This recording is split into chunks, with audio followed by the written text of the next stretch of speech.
Se llama pendiente de ceros, pendiente gobernadora, pendiente determinante, ¿no? En las características geométricas, si tú ves, ahí dice pendiente gobernadora. O sea, en un cuadrito que les he facilitado. Y en sus diapositivas también está. Entonces, una cosa es esas pendientes, o sea, que digamos lo que uno quiere, lo que uno quiere en un diseño es tener una pendiente gobernadora racional. Pero ocurre que cuando estás haciendo tu línea de ceros, o sea, estás determinando la pendiente, hay algunos trumps que se salen, o sea, vas a tener una pendiente mayor. Entonces, en esos casos, esa es la pendiente máxima, o sea, que te ha salido. Por ejemplo, cuando nosotros hicimos la primera práctica, había unas que tenían pendientes mayores a la gobernadora. Entonces, cuando tienes mayores a la gobernadora, tienes que castigarlas para encontrar la longitud virtual, ¿no? Eso es otra cosa.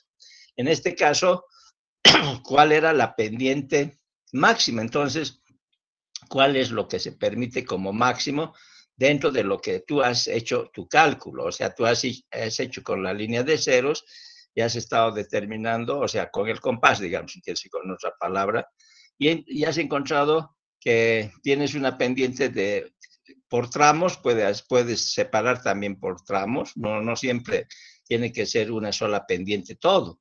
Entonces tienes una pendiente para un tramo, dependiendo de las características de ese sector por las curvas de nivel más que todo. Entonces tienes ahí una pendiente que va a ser una pendiente como máxima, digamos. Para otro tramo vas a tener otra pendiente. Esa pendiente va a ser otra pendiente máxima. Y así, tal vez ese ejercicio tú me estás comentando, porque hay tres tipos de pendientes por la topografía más que todo. Entonces, hay una pendiente que va a ser mayor, o sea, vas a tener de 9%, por ahí, ¿no? Entonces, van variando. Hay una de 5, un sector. No tienes que todo el trazo tener la misma pendiente, va cambiando. O sea, depende de la topografía. Por ejemplo, si tú estás haciendo un diseño de una carretera y tienes un sector que es plano, ¿qué pendiente máxima va a haber? Va a haber pues 3 o 4%, esa es la pendiente máxima. No hay mayor, o sea, no hay, en terreno plano estoy hablando, o sea, tienes topografía, el terreno es bastante plano. ¿Cuándo decimos que es terreno plano? Cuando la pendiente longitudinal es hasta máximo 2-3%. O sea, ese es un terreno plano. Entonces, a ese terreno no le puedes decir que la pendiente máxima es 9%. ¿No? No se puede, es ilógico. Si el terreno es plano, no hay pendiente de 9%. Entonces, su pendiente máxima será 3 o tal vez máximo 4. Por ahí podría ser, habría algún lugar que tiene más desnivel, entonces 3 o 4% terreno plano, estoy hablando de eso. Esa es la pendiente máxima. No puede ser que en un terreno plano tú digas la pendiente máxima va a ser 12%. Está mal, porque terreno plano no hay pendiente de 12%. O sea, depende de la conformación del terreno o de la configuración del terreno. Entonces, la pendiente máxima que te permite y que tú has hecho al diseñar, esa es la pendiente máxima, ¿no? O sea, ahora esas pendientes máximas hay que tratar que guardes relación con las normas o las especificaciones técnicas, ¿no? Por ejemplo, si tenemos un camino vecinal donde no hay mucho tráfico, terreno montañoso, entonces, ¿cuánto va a ser la pendiente máxima? Será pues un 13-14%. Esa es la pendiente máxima racional. Ahora, que tú por algún motivo tengas un sector que tenga 18%, ese sería la pendiente máxima para ese sector, pero no guardas relación, ¿no? O sea, no estaría bien, porque el hecho de tener unas pendientes mayores a las normas quiere decir que es un camino con deficiencias geométricas, o sea, con características geométricas deficientes. ¿Por qué? Porque la norma te dice la pendiente debería estar al 13% como pendiente máxima. Entonces, esas son las pendientes máximas. Ahora, otra cosa es que tú quieras tener una pendiente de 25. Bueno, puedes tener una pendiente de 25, pero esa no cumple con las normas, porque las carreteras, la pendiente máxima debería estar en el 13%, 14%, por ahí. Ahora, ¿qué es? ¿Uno se sale de las normas? Sí, se sale de las normas, ¿no? 86 personas hay, nada más. O sea, ya.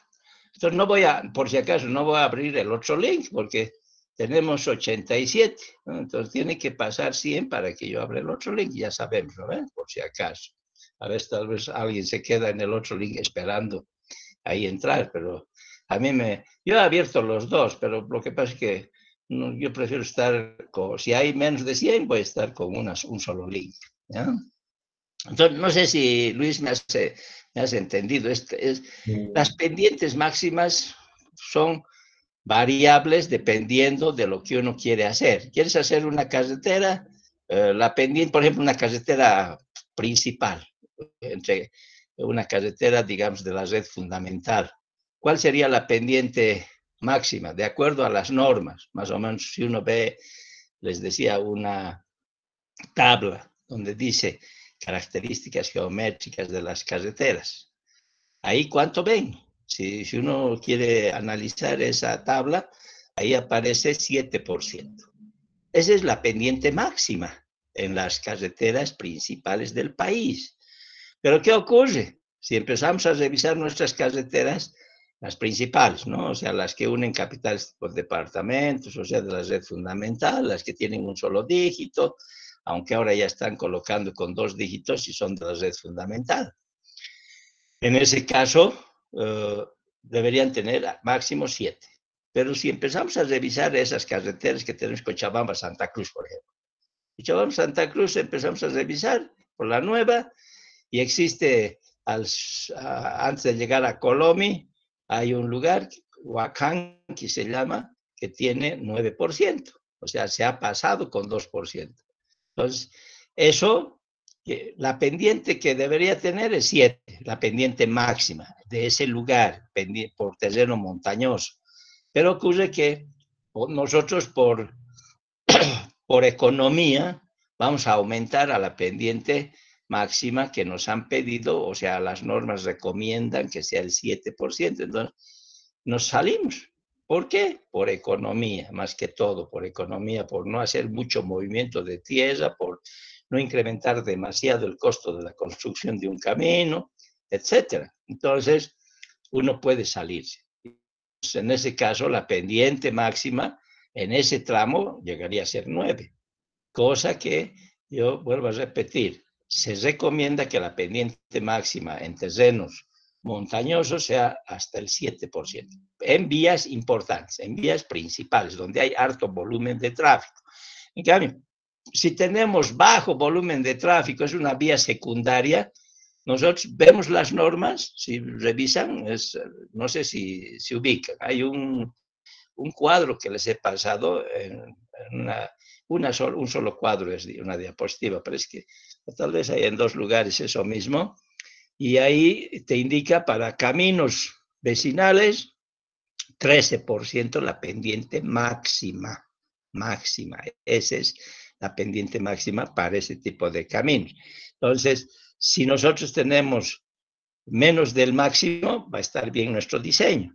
Si tenemos más del máximo, también se acepta, pero en pequeñas proporciones, o sea, de toda una longitud de una carretera que pueda haber una distancia reducida por economía, como les decía, que se salga de las normas, se acepta, pero en lo posible deberíamos cumplir con las normas. Esa es la idea.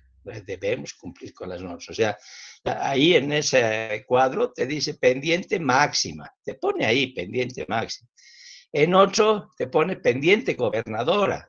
Es otra cosa. Cuando nosotros empezamos a hacer con el compás, estamos haciendo una pendiente gobernadora. O sea, ¿qué quiere decir en esa, la pendiente de la línea de ceros o pendiente gobernadora o pendiente determinante? Cuando yo estudiaba, decían, esa es la pendiente determinante. Yo estudiaba con libros venezolanos. En esa época, mis profesores me enseñaban libros venezolanos. Y era la mejor escuela de América del Sur, ¿no? La venezolana. Han quedado rastros nomás ya de sus autopistas y de sus vías principales que hay en Caracas, etcétera.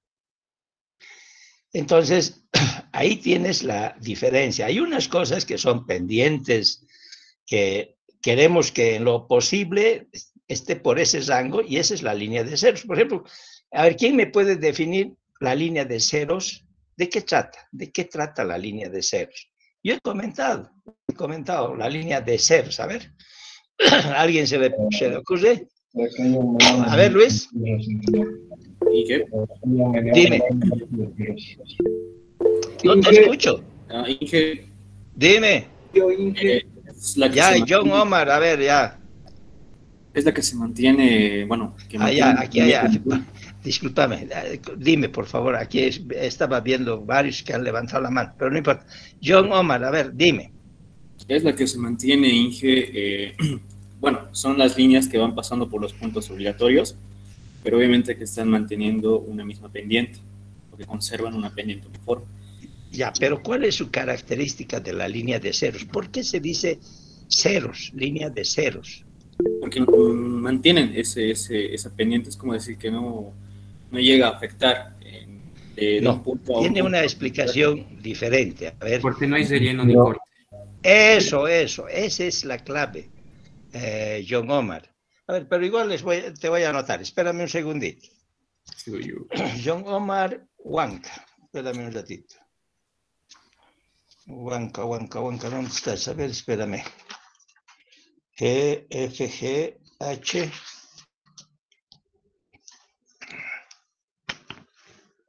Ya tienes 2. 3 puntos, ya, muy bien, John Omar. Pero no es esa la respuesta. El que ha dado la respuesta es Luis Vargas. No, he sido yo, Inge. ¿A quién? Elías.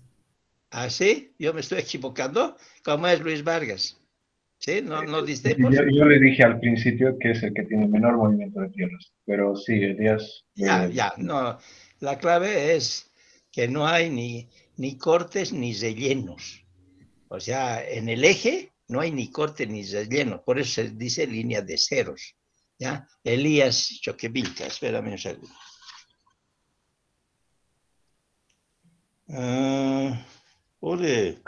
Tienes 4, 5 con eso. Está muy bien, Elías. Ya. Levantaron varios la mano. A ver, hay otro. Adrián, por ejemplo. A ver, Adrián Núñez Ramírez, dice. Sí, buenas noches, ingeniero. Buenas noches, ¿qué tal? ¿Cómo estás? Sí, justamente también quería responder que es por donde pasa el eje del camino, donde vamos a tener el mínimo movimiento de tierra, no va a haber ni corte ni relleno mucho. No, correcto. Gracias, Adrián. Espérame, voy a anotarte. Núñez. Adrián, el primero. Listo, gracias. Porque ahorita quieren entrar varias personas, pero no estoy permitiendo. ¿Saben por qué? Porque son las 7:05 va a ser. Entonces no puede ser que a las 7:05 me estén diciendo quiero entrar. Hemos quedado 7 menos 10, menos 5, ¿no? 7 menos 5, 10 minutos desde menos cuarto hasta menos 5. Eso es lo que acepto, ¿ya? A ver, Luis Vargas. Tú también tenías un punto, ¿no? Tengo que ponerte, espérame. Vargas.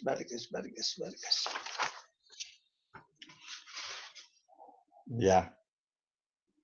3 puntitos. Listo. Le quería reformular mi pregunta. ¿Ya? ¿Listo? Lo que más iba a mi pregunta es pendiente máxima uniforme, que me he confundido. Y esta yo la entendí como una pendiente uniforme que con una línea de ceros nos permite llegar desde un punto A hasta un punto B. Correcto. Pero mi duda es más porque hay un ejercicio donde esta pendiente uniforme es distinta a la pendiente máxima uniforme y igual llega desde un punto A hasta un punto B. Esa era mi duda. Esta pendiente máxima uniforme, por eso quería saber un poco más. Ya. A ver, La que tú has indicado, por ejemplo, las dos son válidas, o sea, tiene que ser pendiente uniforme. Si tú vas marcando con la línea de ceros y tienes una pendiente menor a la que está indicando en el terreno, que es uniforme o que llega de un punto A al punto B, no importa si tienes un poquito menos de pendiente o un poquito, no es la misma, digamos, puede variar un poco, no hay problema, pero no puede variar demasiado. Por eso es la pendiente uniforme, vas manteniendo una pendiente a lo largo de ese subtramito, digamos, ¿no? Porque eso sí tiene mucha importancia, que me entiendan, que cuando uno hace un diseño de una carretera, pónganse que sea 10 kilómetros. En 10 kilómetros, ¿cuántas velocidades de proyecto tenemos? Por ejemplo, ¿cuántas creen? O sea, a ver, estoy queriendo cambiar la forma de enfoque para que veamos que indirectamente vamos refiriéndonos también a los radios, a las pendientes, indirectamente. Entonces, por ejemplo, yo hago un diseño de una carretera, 10 kilómetros. Supóngete que yo te digo, haz con una velocidad de 80 kilómetros por hora. Listo. ¿Haces los 10 kilómetros con 80 kilómetros por hora o qué es lo que pasa? A ver, ¿qué ocurre? A ver, Luis, ¿qué es lo que pasaría? ¿No? No sabría decirlo. Ya. A ver, ¿alguien? Inge, tendría que Dime. ser los 10 kilómetros que usted dice con 10 kilómetros por hora, los 10 kilómetros. No 10 kilómetros por hora. Yo estoy diciendo que tienes 10 kilómetros de distancia, un proyecto que te piden que hagas. En esos 10 kilómetros, yo te digo, bueno, hazme con velocidad de 80, puesto que es alto, bueno, no importa, 80 kilómetros por hora. Los 10 kilómetros se hace con 80 kilómetros por hora, o sea, ¿eso es lo que estoy diciendo o qué ocurre? ¿Cómo se diseña una carretera? Por ejemplo, ustedes van a hacer en su proyecto con una velocidad o cómo les han dado. ¿Cómo les han dado? ¿Están en esa etapa o no? No, nadie me conteste, no sé. ¿O no han llegado nada a eso? Con velocidad, mi grupo no. O sea, ¿no han definido una velocidad? A ver, dime, Adrián. Bueno, ingeniero, ya nos ha dado nuestro grupo para justamente para el trazado. Ya. ¿Qué velocidad? 50 kilómetros por hora. Ya, perfecto. 50 kilómetros por hora. Entonces, a ver, vuelvo a reformular la pregunta. Ustedes están haciendo 2 kilómetros más o menos, o tal vez 1,5, o tal vez casi 3, depende, ¿no ve? Supongamos que de esos, yo estoy cambiando y digo, voy a hacer un camino de 10 kilómetros. Entonces, 10 kilómetros. La velocidad 50, digamos, lo cambiaremos, en vez de 80, 50. Listo. ¿Los 10 kilómetros me hacen ustedes con 50 kilómetros por hora o qué cosas se pueden ocasionar que se cambie o se mantiene los 50 kilómetros por hora? Eso es lo que estoy queriendo que aprendamos. O sea, por ejemplo, en su diseño de ustedes es 1,5 kilómetros, 2 kilómetros, ¿no ve? Más o menos, la longitud de ese tu camino. Más o menos, ¿no? O no sé si todavía no han definido cuánto es de longitud, pero alrededor de 2 kilómetros. Tienes 2 kilómetros, vas a mantener una sola velocidad. No puedes hacer que en los 2 kilómetros tengas 3 tipos de velocidades. Vas a mantener uno, y eso es lo que van a hacer. Pero si tenemos 10 kilómetros, puede haber un lugar plano, un lugar que hay que atravesar una población y un lugar un poco más montañoso, digamos, o ondulado. Entonces, si yo agarro 50 kilómetros por hora para todo ese tramo, no está bien. Generalmente diseñamos para cada sector, o sea, tampoco vamos a hacer en 10 kilómetros 10 velocidades de proyecto, no se hace así. pero sí se puede agrupar, más o menos máximo, yo pienso que podría ser en 10 kilómetros, tres tipos de velocidades de proyecto. Entonces, ¿dónde está la diferencia? Que tienes un terreno plano, donde no hay escuelas, no hay poblaciones, no hay nada. Entonces puedes ir a 50 kilómetros por hora, ese sector. Después entras a una zona poblada, a un pueblito. Entonces no puedes mantener los 30 kilómetros por hora, tienes que cambiar esa velocidad de proyecto. Entonces vas a cambiar, ¿a cuánto? Puedes cambiar, normalmente cuando hacemos un cambio de velocidades podemos cambiar hasta 20 kilómetros por hora de diferencia. Entonces, si nosotros teníamos 50, en el lugar de la población en esa zona vamos a disminuir la velocidad a 30 kilómetros por hora. Y después de eso empieza un camino más montañoso, digamos, entonces puedo ahí tener 30 también. O sea, ahí, o si quieren, se puede disminuir, pero yo les recomiendo que en carreteras las velocidades más bajas sean 30. No quiero que sea de 20.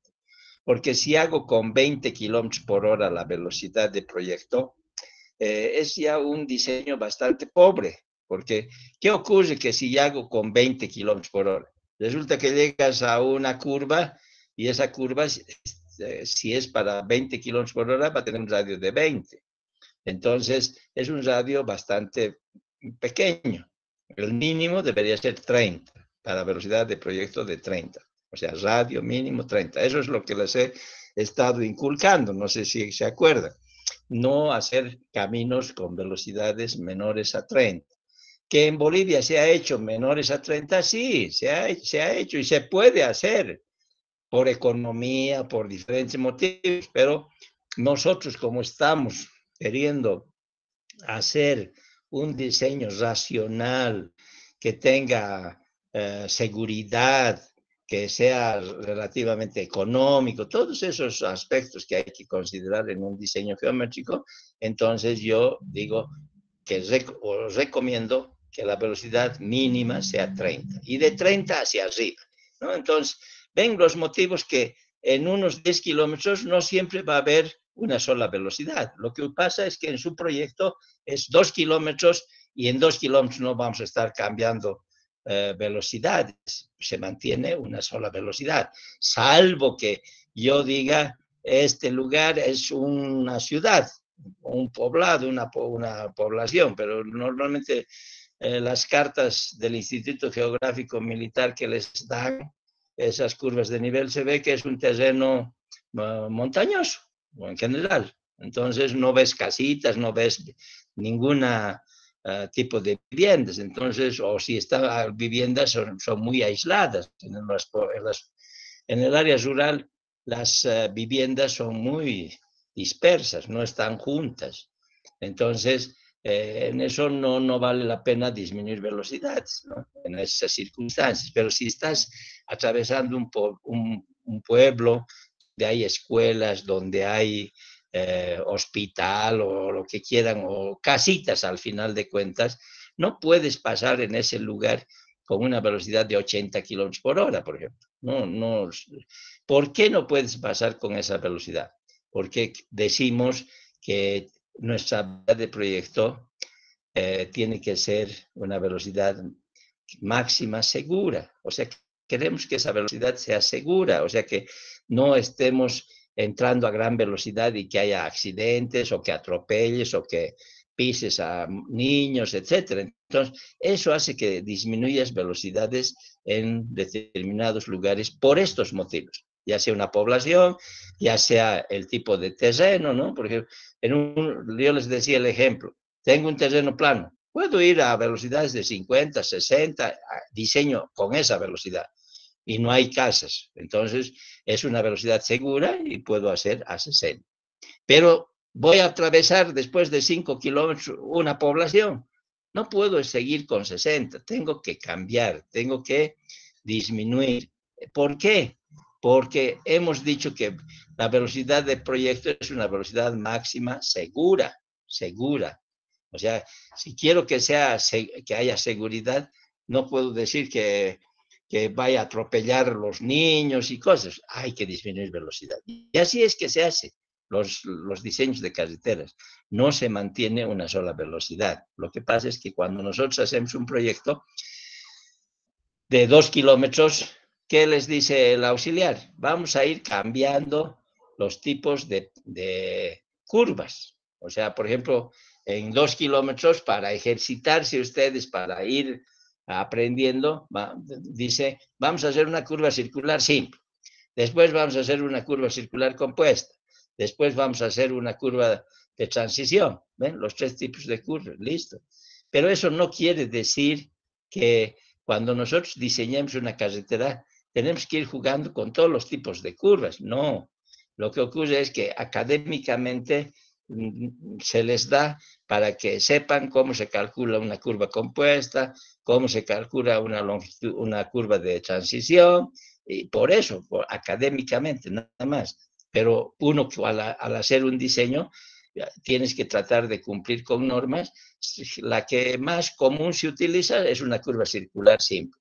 Tienes una vía más importante, ya vas a utilizar las curvas de transición. Y tienes un terreno montañoso, no vas a usar curvas de transición. En ese lugar necesitas hacer economía. Entonces, ¿qué tipo de curva se adecua en un terreno montañoso? La curva compuesta. Así es como se enfoca, ¿ya? No sé, tal vez alguien quiere hacerme alguna pregunta para aclarar o algo, pero eso tienen que entender. Ustedes, ahí Adrián parece que me dijo, sí, nos han dado una velocidad de proyecto, sí, está perfecto, 50, listo, y van a hacer los 2 kilómetros con 50 kilómetros por hora. Eso está correcto. Pero yo he dicho, si tengo 10 kilómetros, he aumentado, en vez de 2, 10. Tampoco estoy queriendo decir 50 kilómetros, porque ahí tendrías más opciones de poder ir cambiando la velocidad de proyecto. Entonces, en 10 kilómetros ya es una distancia cortita, no es grande.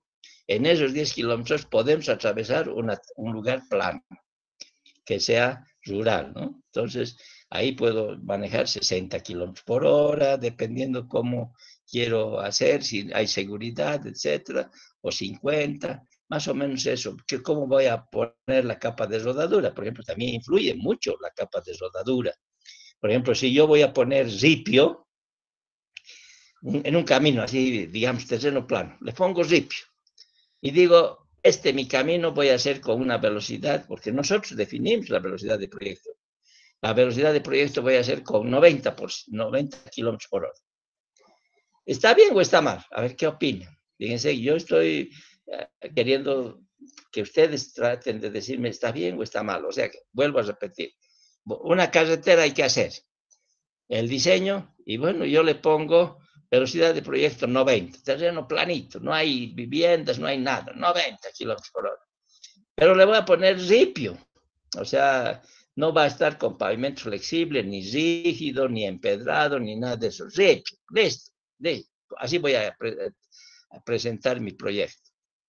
¿Está bien o está mal? A ver, ¿qué opina? Está mal, ingeniero. Está mal, Inge. Ya, ¿por qué está mal, José? Está mal, Inge. A ver, primero ¿por qué? Es que primero me ha dicho José Álvaro Arnés, y no, quiero verle, quiero ver tu video y me explicas por qué está mal. Por el tipo de terreno, Inge. ¿Quién quiere decirme? Ya, Por abrí tu video. Entonces, Sergio Saavedra, a ver, ya, porque yo quiero verlos. Aunque aquí yo también estoy medio oscuro, no le prendió mi lámpara. A ver, Sergio. Sí, ya. Inge, yo pienso que más que todo por el tipo de carretera que vamos a hacer, porque al ir a 90 kilómetros por hora se puede dar la posibilidad de que algún rato tengas que frenar y el Rupi no nos ofrece ese agarre necesario. Así que la movilidad se va a ir yendo hacia adelante sin parar, aunque esté frenando. Sí, está muy bien. Espérame un ratito. Sergio Saavedra, espérame un ratito. Saavedra, Sergio, el tercero, 3 puntos. Muy bien. Eso es lo que ocurre. O sea, todo tienes que tratar de ver y la lógica manejar. En ingeniería, como dicen, alguna vez dicen ingenio. O sea, no todo está así definido. Uno tiene que tener ciertos criterios. O sea, si uno agarra unos libros, puede que estas cositas que estoy comentando no diga nada, pero la vida real te enseña a que hay cosas que son incoherentes, y eso es lo que dice Sergio. Por ejemplo, no hay una adecuada adherencia. Entonces, a una velocidad muy alta no hay adherencia con la llanta y la capa de rodadura, que en este caso es un ripio. El material granular es medio suelto. Entonces, a esa velocidad vas a tener problemas de seguridad, o sea, va a ser inseguro y va a producir accidente. ¿Y cómo hemos empezado a definir velocidad de proyecto? Es la velocidad máxima segura. Entonces, si yo estoy haciendo con 90, 80 kilómetros y va a ser inseguro, entonces está mal, ¿no ve? Eso es lo que va pasando. Y eso ocurre muy comúnmente. Yo he visto casos donde han muerto ingenieros porque los choferes de las instituciones públicas van a gran velocidad en lugares así donde no hay que tener más cuidado, no es correr nomás. Hay a muchos choferes o conductores de vehículos públicos, o sea, estatales, pondremos, de la administración pública, donde les vale destrozar el carro, no quieren cuidar nada, ¿no? O sea, bueno, hay de todo. Hay conductores que en la mañana chequean cuánto tiene aceite, el aire de las llantas, o sea, lo lavan, lo limpian. O sea, hay conductores que son cuidadosos, cuidan, otros no. Entonces, a veces los conductores van a gran velocidad por X o Z razón y se vuelcan y matan a los ingenieros. Entonces, cuando uno está en esa situación, hay que tratar de decir, a ver, bájate, yo voy a manejar, o si no, decir, disminuye velocidad, no obligarle a bajar velocidad, porque esas son situaciones que uno ni siquiera a veces se da cuenta. Uno no se da cuenta y está yendo así a gran velocidad, y cualquier freno, o sea, o frenas o hay un giro, hay una curva y te tiendes a salir porque no hay adherencia o no hay una adecuada adherencia entre el piso, o sea, la rasante del camino y tus llantas. Y peor si las llantas están lisas, ¿no? Peor, porque a veces hay vehículos que tienen unas llantas que están bien, ¿no? Entonces todavía puede agarrarse mejor, pero en general hay que tener ese cuidado. Por eso es que, repito, la velocidad de proyecto es una velocidad máxima segura.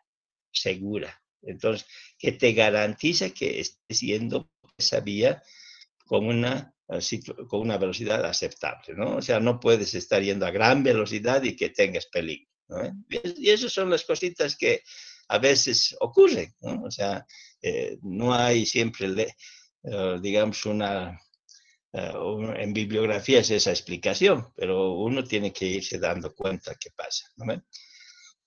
¿Ya? ¿Está bien? A ver, ¿alguna otra pregunta? Bueno, avanzaremos un poco. Inge, yo tengo una pregunta. Dime, a ver. Mi duda es, si llego con la línea de ceros a un punto, digamos, la misma curva de nivel del punto de llegada, pero en diferente ubicación, Ya, ¿puedo seguir ¿más largo o más corto? ¿Puedo seguir la curva de nivel para llegar al punto? Correcto. Se puede seguir con la misma curva. O si no, cuando hacemos línea de ceros, vamos cortando de curva a curva. Pero después, o sea, podemos ir ampliando. O sea, en vez de hacer puro curvas en esa línea de ceros, porque cuando uno empieza a verse quebrado la línea de ceros, ¿no? O sea, va a un lado, después zigzag, otro zigzag. Entonces, ¿eso qué quiere decir a la larga?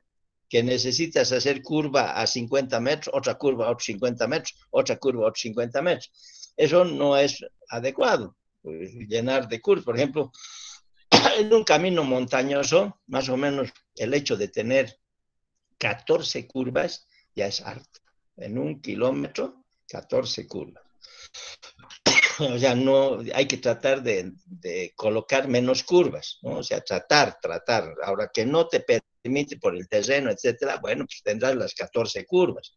Pero ahora, yendo a lo que tú me dices, si yo estoy queriendo sacar la línea de ceros, puedo prolongar mayor longitud, no menor longitud. O sea, puedo hacer que si tengo la apertura de compás, aumentar esa longitud de compás, ahí va a ocurrir que vas a tener menos pendiente y puedes alinear. O sea, a veces cuando tenemos mucho alineamiento en zigzag, lo puedo inyectar y eso es lo que ocurre después. O sea, al comienzo, cuando estamos aprendiendo, decimos, bueno, vamos a ir haciendo la línea de ceros, o sea, vamos cortando curva, la siguiente curva y así vamos avanzando, ¿no? Pero después tienes que mejorar ese alineamiento.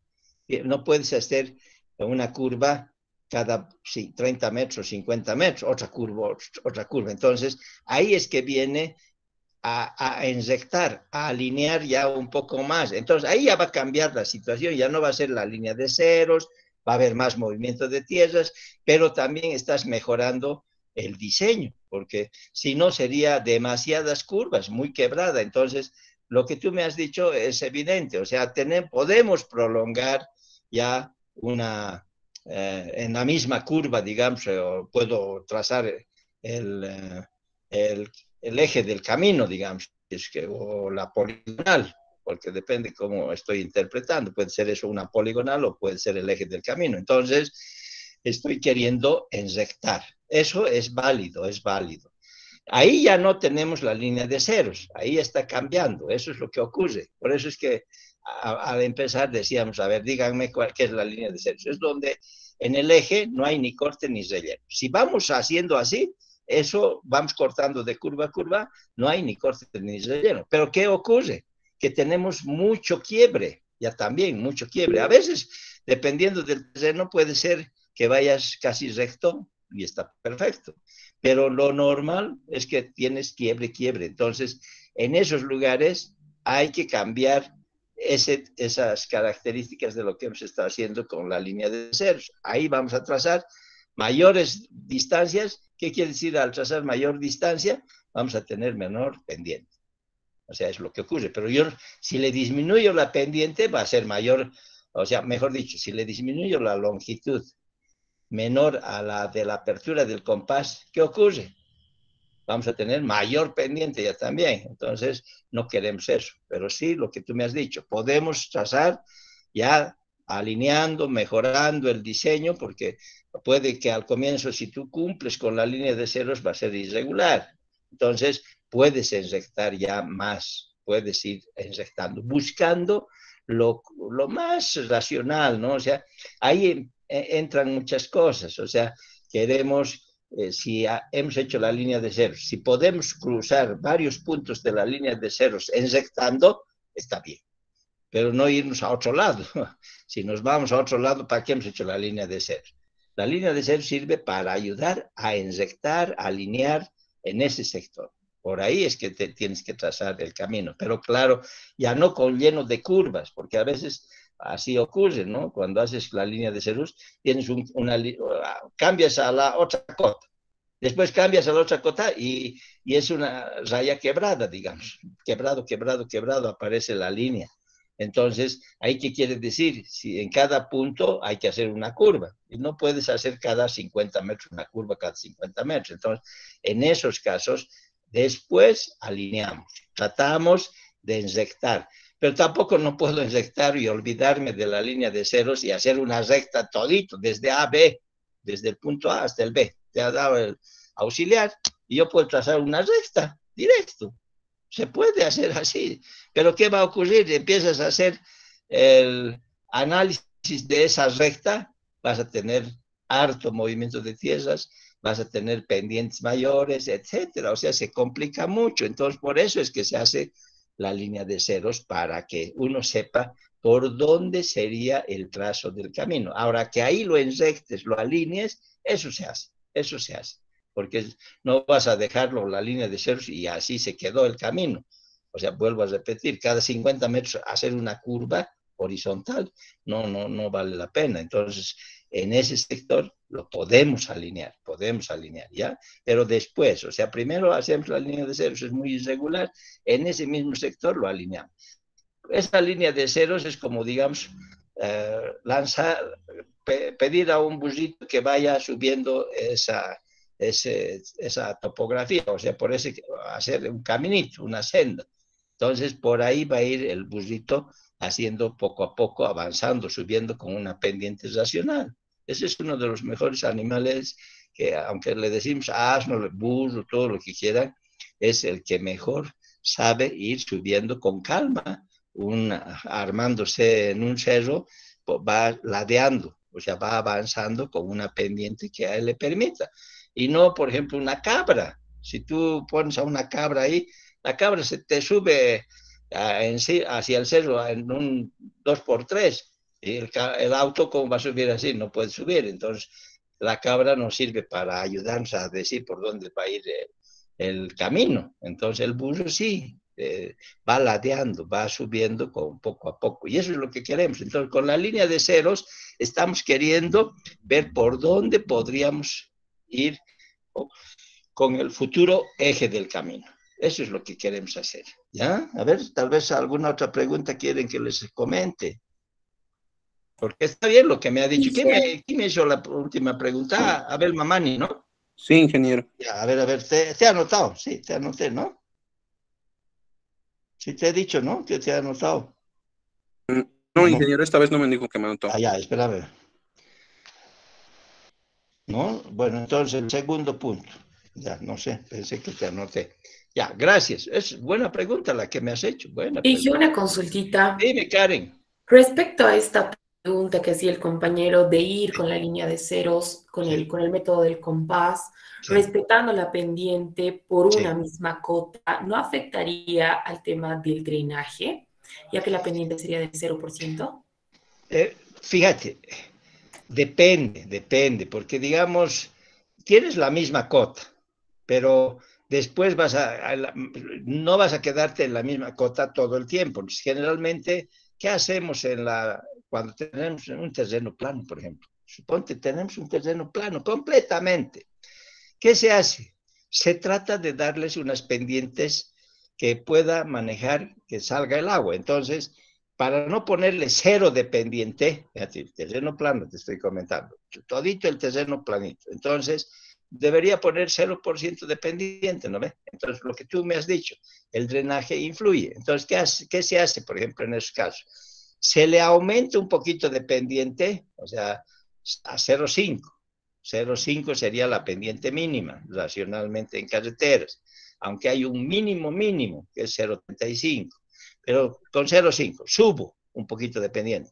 Después, ¿qué hago? Bajo ya también con 0,5 y vuelvo a subir. O sea, estoy jugando para rellenar un poco y hacer que el agua fluya. Eso es lo que se hace. Está bien, Karen, yo acepto. Pero en el caso que tú me preguntas, es pues un pequeño sector que se ha trazado con la misma pendiente, la misma cota, digamos, la misma. O sea, no hay pendiente. Pero eso no es significativo porque si fuera todo el camino ya significa una falla, digamos, porque lo que tú dices, tiene que haber un poco de drenaje, o sea, que podamos sacar el agua. Y por eso es que te decía, si tengo un terreno completamente plano, lo que se acostumbra es subir 0,5, bajar 0,5 y así rellenar, pero no rellenar pues harto, sino con una pendiente bajita, 0,5, para que pueda fluir el agua. ¿Ya? Eso es lo que se acostumbra a hacer. Ahora, tú me has dicho, en un sector que se mantenga la pendiente, o sea, va a ser horizontal, digamos, ahí, porque estamos en la misma cota. Pero eso es un sector. Ahora, si tienes 1 kilómetro así, vuelvo a decirte que debo subir un poquito y bajar, subir y bajar para que pueda salir el agua. Eso es la idea. ¿Sí? O sea, tiene que haber drenaje. Ahora puede haber también una situación que les he comentado. En el desierto de Atacama, por ejemplo. En el desierto de Atacama no llueve nunca, ¿no? Pues salvo que ahora cambien las circunstancias. Como no llueve nunca, podemos ponerle horizontal la carretera, pues no llueve, y sin bombeo, hasta incluso sin bombeo. Pero porque la situación puede cambiar, es que siempre se da una pequeña pendiente y un bombeo, aunque no llueva, siempre se acostumbra a poner. Y puedes disminuirle el bombeo, eso sí, puedes disminuirlo, no necesariamente tiene que ser 2, puedo poner 1, ¿ah? Puedo jugar hasta unos 5, también, un poquito, subir, pero no ponerle 4. Por ejemplo, si yo le pongo 4% de bombeo y voy a pavimentar con flexible o rígido, estoy cometiendo error, pues no llueve, y le pongo pendiente de transversal, que es el bombeo, 4%, está mal. Si con 1% ya sale rápido el agua, con 2, vuela, ¿no? Y incluso les he dicho, podríamos trabajar con 0,5. 0,5 en pendiente longitudinal, que es lo que estábamos hablando hace rato, es lo que sugerimos que vaya subiendo y vaya bajando un poquito, ¿no? Para que no se quede estancado el agua, ¿no? O sea, eso es lo que vamos haciendo cuando tenemos un terreno completamente plano. ¿Qué hacemos en un terreno plano? Hacemos terraplén. Rellenamos un poquito, bajamos el terraplén, volvemos a subir, dependiendo cómo es la configuración del terreno, ¿no? Entonces, de acuerdo a eso, hacemos el diseño. ¿Ya? Está bien, Karin, está bien, eso es lo que pasa. Pero no, a lo que me voy es que no puedes dejar con la línea de ceros puro zigzag. No puede haber un camino 50 metros que sea la apertura del compás. Otros 50 hay una curva ya. Otros 50 otra curva. Otros 50 metros otra curva. O sea, ese tipo de camino ya es muy zigzagueado, demasiadas curvas. Entonces, es necesario un poquito en esos lugares alinear. O sea, por ese sector donde estamos haciendo los puntos de ceros, donde estamos haciendo el corte a la curva de nivel, podemos alinear.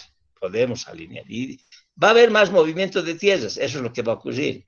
O sea, no va a ser tan sencillito como la línea de ceros, donde no hay mucho corte ni relleno, casi cero.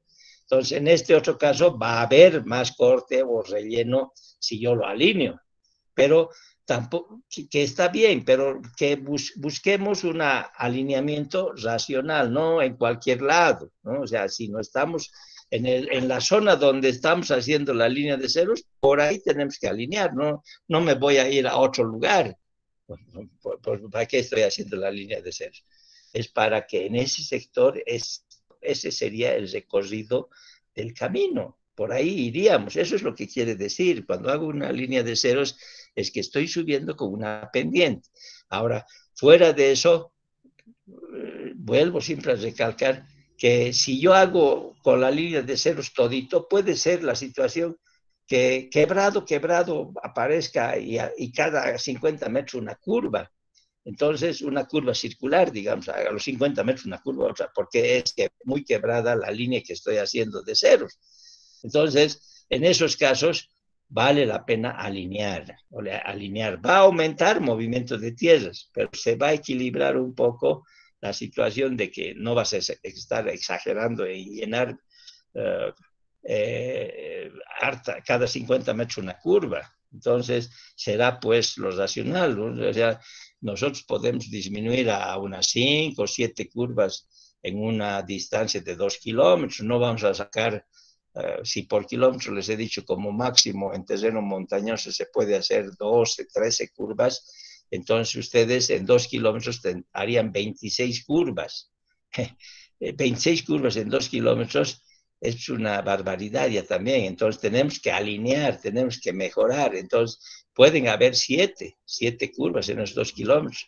Pueden haber unas 5, depende del tipo de terreno que están atravesando, pero no necesitas 25 curvas, ¿ya? Eso es lo que, no sé si me entienden, cuando uno hace con la línea de ceros y es bien quebrada esa línea, entonces en cada punto habría que hacer una curva. Entonces así en 1 kilómetro podrías tener 14. Entonces ahí es que viene que debemos alinear ese sector por donde he hecho los 14 curvas, digamos, que podrían salir, porque todavía no, cuando yo estoy adelantándome a que el siguiente paso sería hacer curvas cada 50 metros y eso no se puede. Entonces, ahí es que tienes que mejorar alineando y tratar de disminuir la cantidad de curvas. Entonces, por eso les digo, en los 2 kilómetros pueden haber 5 curvas, 7 curvas, 9 curvas, si es que uno quiere hacerlo más económico, pero normalmente se dan pues 5 curvas, 6 curvas, los vamos alineando. ¿Por dónde voy a ir alineando? Por donde he hecho la línea de ceros. Ahí los voy a ir eyectando, hasta donde sea posible. No es que tampoco voy a eyectar, me paso todo así, no, sino voy uniendo varios puntos de la línea de ceros y tras una recta. A eso es lo que quiero que van a llegar, ¿ya? No sé si me han entendido. A ver. ¿Sí? ¿O no me han entendido? O si quieren alguien que me explique. ¿Sí, Karen? Gracias, Inge, sí entendí. No, con todo gusto. Con todo, lo principal es que pese al curso virtual me puedan entender y bueno, pues eso ya está para mi bien, ¿ya? O sea, hay que alinear después hay que alinear. No podemos tener infinidad de curvas. Tenemos que ir mejorando. ¿Por qué? Porque pues, tenemos que gastar más, un poco más, porque si originalmente la línea de ceros es lo más económico, pero pues no puedo quedarme con eso. Tengo que alinear, ya también tengo que mejorar, que no puedo lleno de curvas cada 50 metros. Eso es un diseño muy pobre, entonces tiene que haber unos 100 metros y una curva, o 200 metros una curva, y así vamos haciendo, ¿ya? Bueno, avanzaremos. Entonces,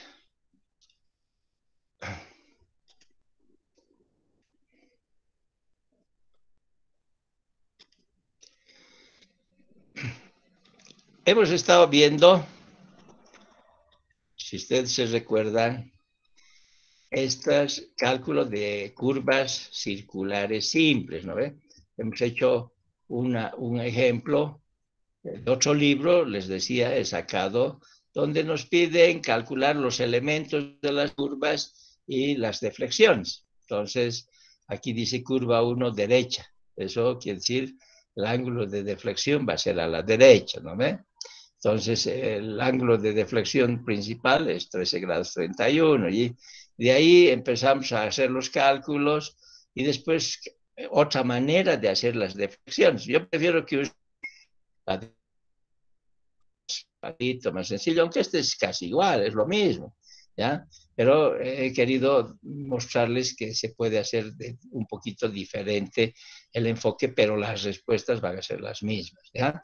Entonces aquí ha empezado de arriba el PC y termina el PT. En su libro en general está al revés. Empieza el PC abajo y el PT arriba, ¿no? Entonces aquí empiezan las abscisas, dice, o sea, son las distancias, las progresivas, y siempre hemos dicho que si el PC termina en una distancia no redonda, vamos y redondeamos para facilitar el trabajo y de ahí hacemos con curvas, con cuerdas cada 10 metros. Aquí, por ejemplo, está cada 10 metros las cuerdas, listo. Y al final no termina en una redonda, entonces hay que hacer para 3 metros 84, que es lo que hacemos y determinamos la deflexión. Y podemos anotar en una tabla todos los datos de los elementos. Aquí, claro, ¿qué falla hay?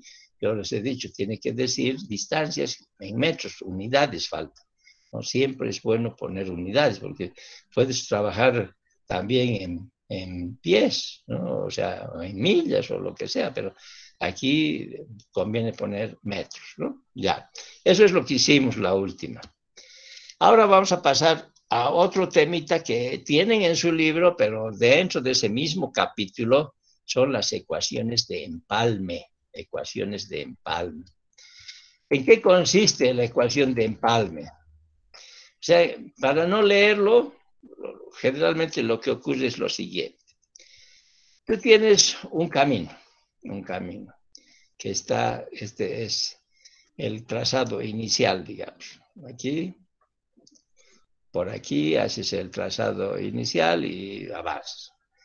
Pero resulta que quieres hacer una variante. Variante se llama cuando yo quiero cambiar el recorrido.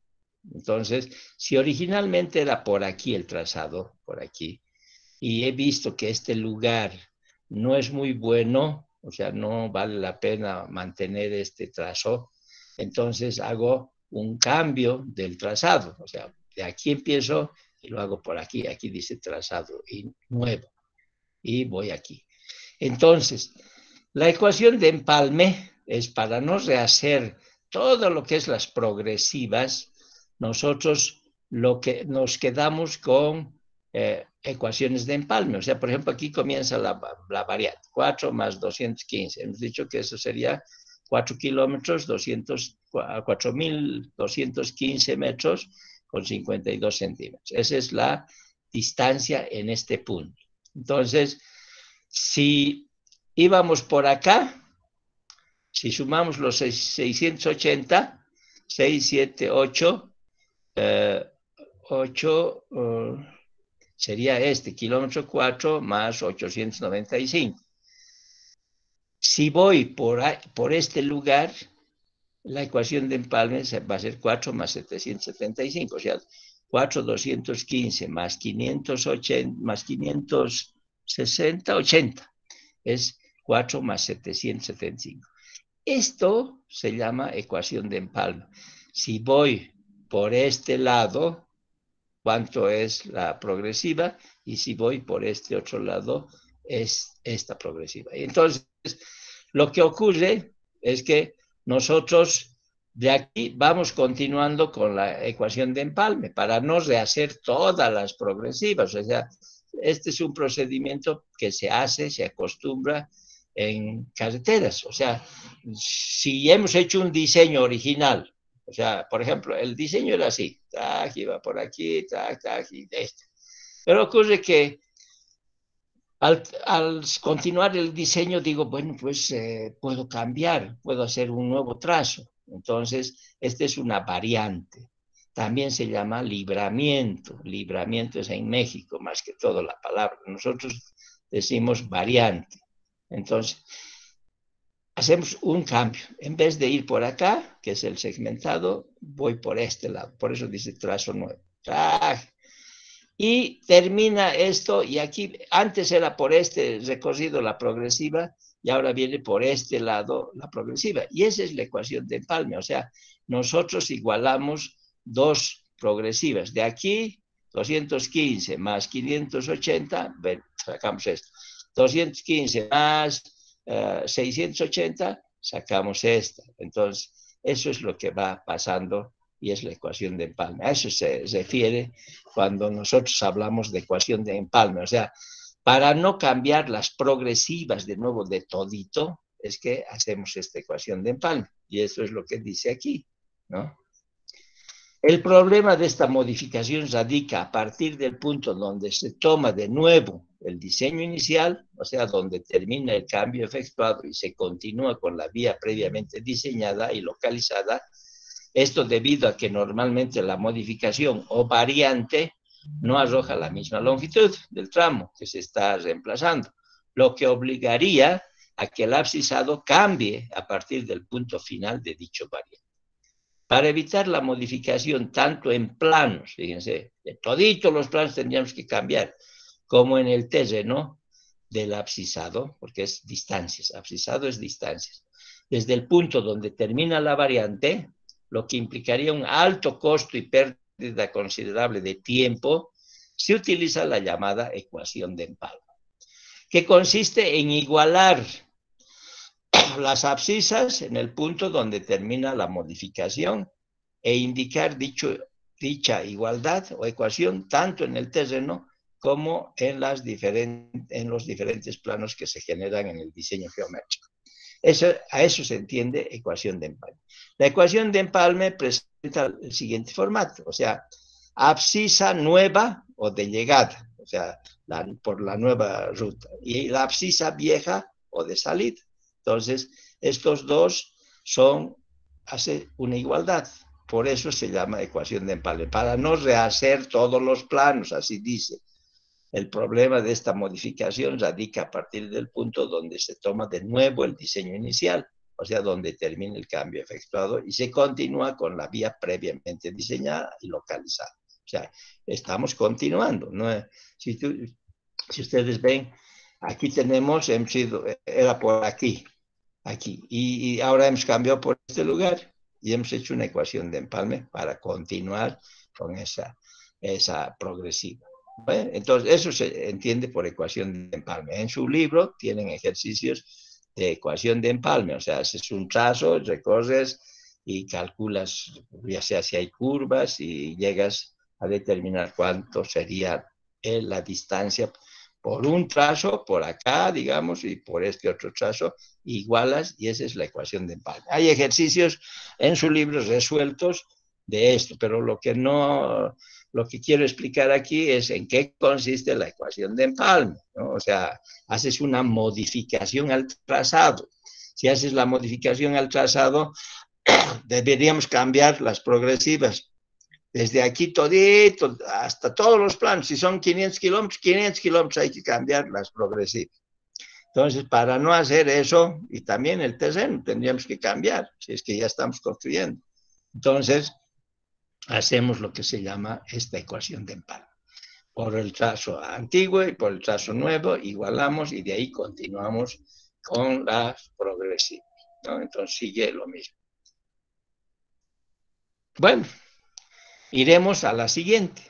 La siguiente implanta el siguiente tipo de curva, serían las curvas circulares compuestas. Las curvas circulares compuestas primero empiezan con dos radios, o sea, no es un solo radio. Un solo radio es una curva circular simple. En cambio, con dos radios ya es compuesta. Estas curvas circulares compuestas, si se acuerdan, les he dicho, se utilizan en terrenos de montaña. En terrenos de montaña. No se usa en terrenos planos. Por ejemplo, yo hacer en el altiplano de La Paz una curva circular compuesta en el altiplano de La Paz, estoy loco, pues. Esto se usa para terrenos de montaña, donde trato de, en vez de entrarme hacia el cerro, saco el eje del camino y por eso tengo dos curvas circulares. Por eso se llama curvas circulares compuestas.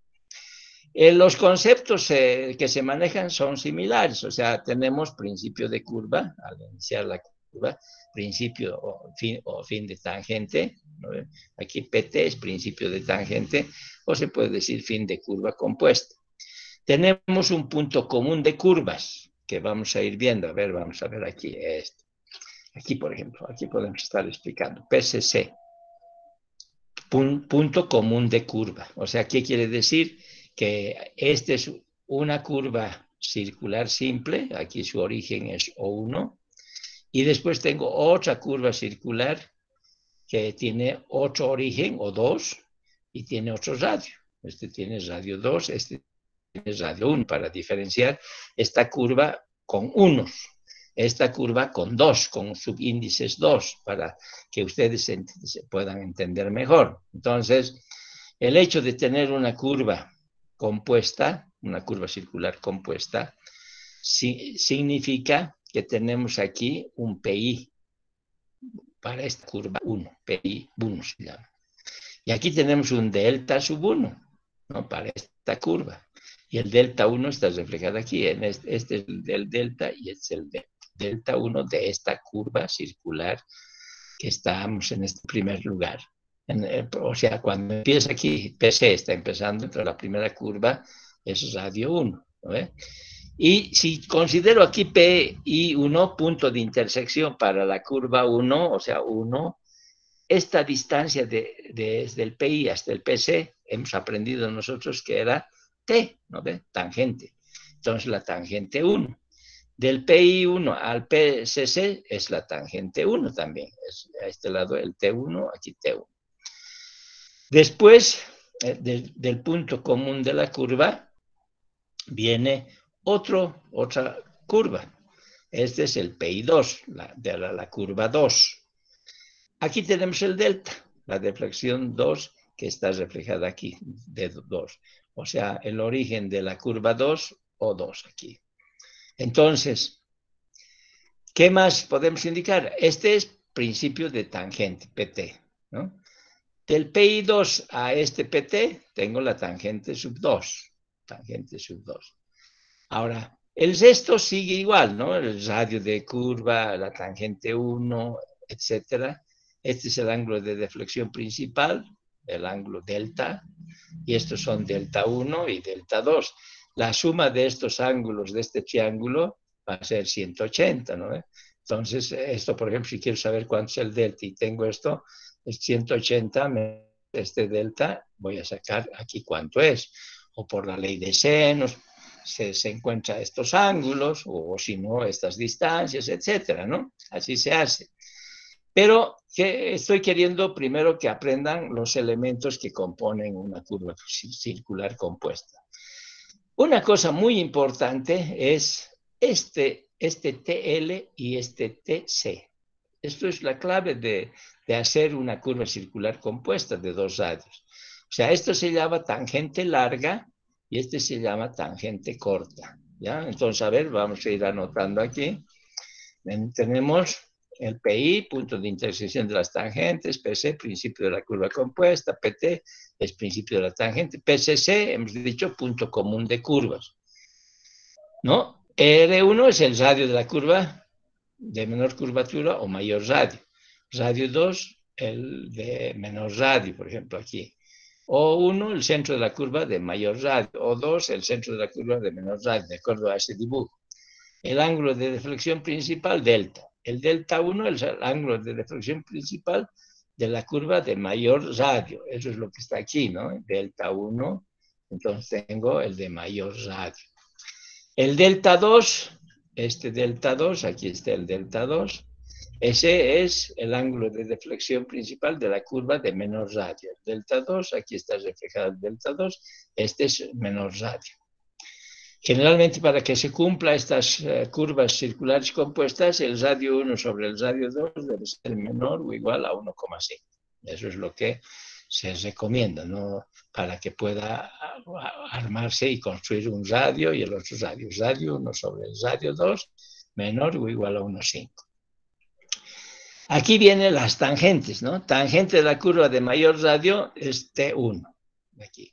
El T2 viene a ser este, T2 es tangente de la curva de menor radio. Y les decía, para calcular una curva compuesta, lo más importante es encontrar estas tangentes. T sub L, tangente larga se llama, tangente larga de la curva circular compuesta. ¿Dónde está? Es aquí. T sub L, desde el PI hasta el PC, esa distancia horizontal, es la tangente larga. Y tenemos en este otro sentido, del PI al PT, aquí está T sub C, esta es la tangente corta de la curva circular compuesta, ¿ya? Entonces, cuando uno, a veces yo les he tomado exámenes de esta parte, digo, calcúleme la curva circular compuesta. Y me empiezan a sacar T1, PI, me sacan el radio, me sacan eso, y ahí se termina.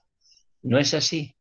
Aquí lo principal es, fuera de encontrar el radio, todos los elementos, el delta 1, todo lo que podemos calcular como elementos geométricos, bien importante en una curva circular compuesta es encontrar el TL y el TC.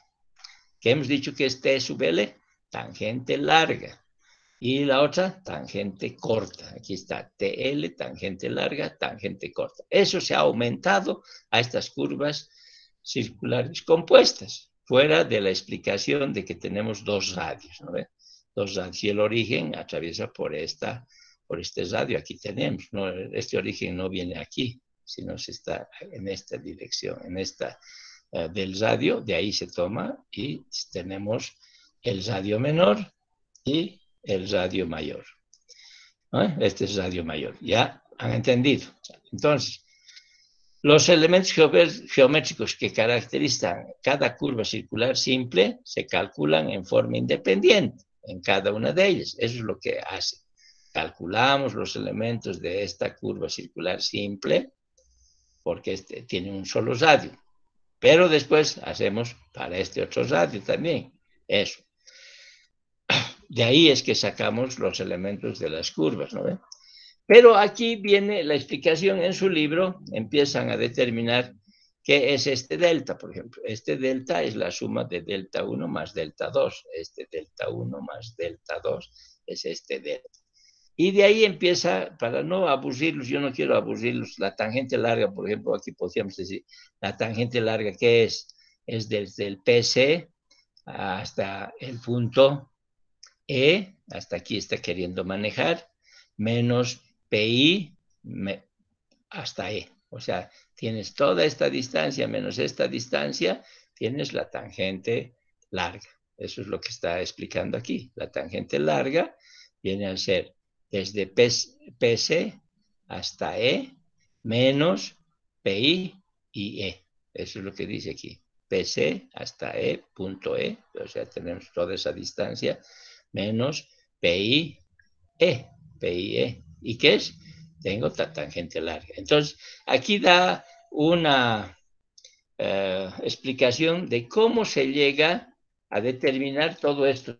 Tenemos triángulos, rectángulos, todo va explicando, aplica la ley de senos, y llegamos a lo siguiente, porque esa pueden ustedes leer, yo no les voy a decir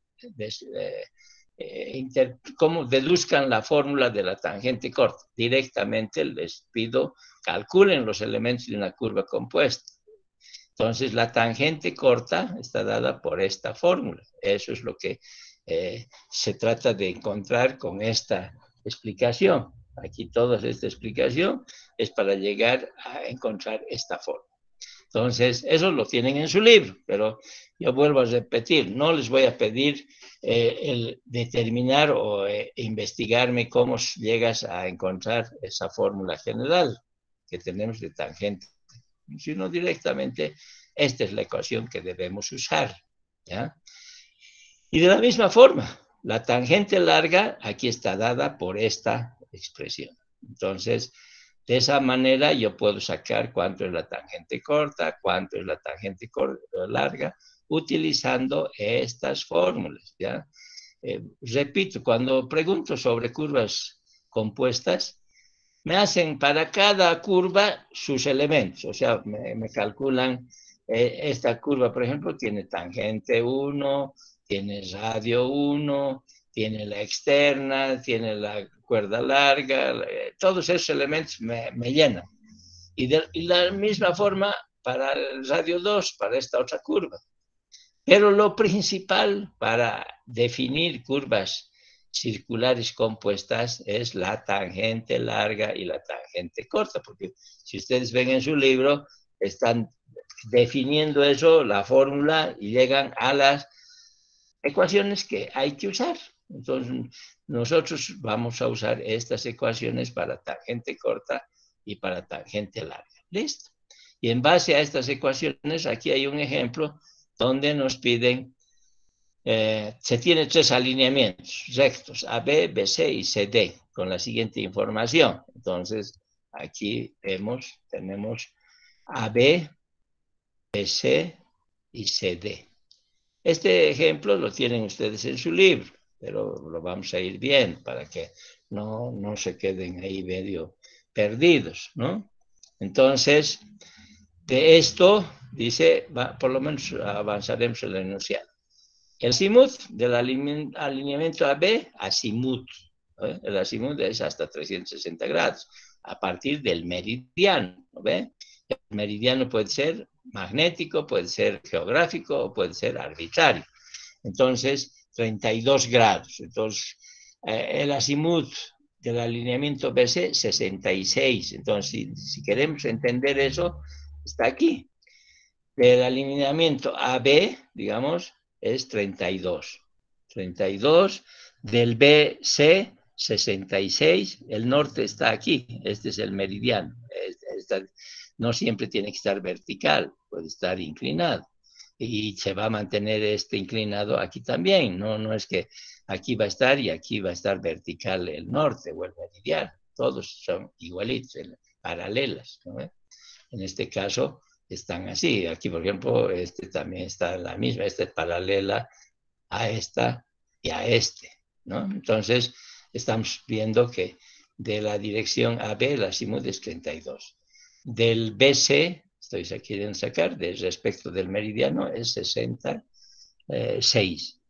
Y el otro, del C al D, 144. Entonces, aquí está, azimut, alineamiento de CD, 144. Te están dando radio de la curva 1, 76,8 metros. Estos son datos. La cuerda unidad de la curva 1, o sea, por eso subíndice 1, 10 metros. La curva con cuerdas de a 5 metros. El abscisado del PC kilómetro 0 más 968. Ya sabemos dónde está el PC, ¿no? Acá. No te está dando del PI, te está dando del PC. Entonces, tienes la progresiva, kilómetro 0 más 968. Y la distancia de B a C, 60 metros. Eso te está diciendo que la distancia de aquí, del B al C, esta distancia es 60 metros. Calcular las tangentes largas, fíjense cómo estamos viendo. Las tangentes largas, o sea, la tangente larga viene a ser y la tangente corta. Como dice, las tangentes larga y corta. Entonces yo puedo decir la tangente larga, quiero que me calculen, y me calculen la tangente corta. Este es TC, la tangente corta aquí, desde el PI hasta el PT. Y desde el PC hasta el PI, la tangente larga en este caso, porque tenemos el primero que es radio mayor. Entonces, por eso es tangente larga, y la segunda es tangente corta, porque tengo el radio menor. Eso es lo que piden, calcular eso, las tangentes. Y después dice, hágame el cálculo de las deflexiones de la curva compuesta, ¿no? Entonces, el día de mañana vamos a ver esta parte para no dejarlo a medias. Entonces, yo prefiero dejar ahí para que mañana desarrollando y terminemos este ejemplo, ¿de acuerdo? Entonces, no sé si tienen alguna consulta, pero pueden estar viendo en su libro lo que vamos a hacer. Esta es una curva circular compuesta. ¿Cuándo se usa? En terreno montañoso, para disminuir el movimiento de tierras, hemos dicho, ¿no ven? Eso es lo principal, quiero que capten. Alguna vez yo he visto en defensas de tesis o de proyectos de grado, he visto ahí, ingeniero, he hecho aquí todos los tipos de curvas. Y no, y le digo, ¿por qué has hecho todo? Es que así hicimos en el proyecto. No, en el proyecto es académico y queríamos que ustedes aprendan diferentes tipos de curvas, a calcular, a hacer sus deflexiones, cómo se encuentra, la tangente larga, la tangente corta, todo eso. Pero ya en la vida profesional, las curvas circulares compuestas se usan en terrenos de montaña, no se usan en cualquier lado. Tienen sus explicaciones. La mayoría de las curvas con las que se diseña una carretera son las curvas circulares simples, en una vía que no sea o sea, que no sea principal. Y si es una vía principal y quiero hacer con las carreteras, las doble vías que decimos, ahí sí podemos usar las curvas de transición, que después vamos a aprender también las curvas de transición, cómo se calcula, ¿ya? Bueno, ahí vamos a quedar, ya es 10, nos vemos si Dios quiere mañana, entonces, hasta mañana, ¿ya? Adiós. Hasta mañana.